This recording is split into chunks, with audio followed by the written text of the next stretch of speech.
Donation ఇచ్చే వారికి medical కాలేజీలను CM Chandrababu అమ్ముకుంటున్నారని మాజీ మంత్రి పెద్దిరెడ్డి రామచంద్రారెడ్డి ఆరోపించారు. మెడికల్ కాలేజీల ప్రైవేటీకరణకు వ్యతిరేకంగా పుంగనూరులో వైసీపీ చేపట్టిన ర్యాలీలో పెద్దిరెడ్డి పాల్గొన్నారు. తహసీల్దార్ కు వినతి పత్రం అందించారు. ప్రైవేటీకరణ వల్ల 2150 మెడికల్ సీట్లు కోల్పోతున్నామని తెలిపారు.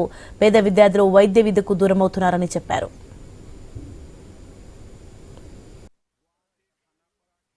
పెట్టుబడిదారులకంతా కూడా ఈ కాలేజీలన్నీ హ్యాండ్ ఓవర్ చేసి అక్కడ పెద్ద పెద్ద డొనేషన్లు కట్టే వాళ్ళు ఇతర రాష్ట్రాల నుంచి ఇతర దేశాల నుంచి వచ్చే వాళ్ళందరూ కూడా ఇక్కడ చదువుకుంటే ఆ చదువు అయిపోయిన తర్వాత వాళ్ళ రాష్ట్రాలకు దేశాలకు వెళ్ళిపోతారు తప్ప మన రాష్ట్రానికి సేవ చేయాలనే ఆలోచన వారికి ఉండదు.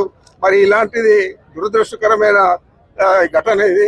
రాష్ట్ర ప్రజలందరూ కూడా దీన్ని సమర్థించాలా, ప్రైవేటీకరణ వ్యతిరేకించేదే కాకుండా జగన్మోహన్ రెడ్డి గారు ఏ ఉద్దేశంతో అయితే ఇది చేపట్టాడో అది పేదలకు న్యాయం జరగాలని చెప్పి ఏదైతే చేపట్టాడో అది పేదలకు న్యాయం జరిగే విధంగా మనం అందరూ కూడా అందరి మద్దతు తీసుకొని అన్ని రాజకీయ పార్టీల మద్దతు తీసుకొని దీని మీద పోరాటం చేయాలా.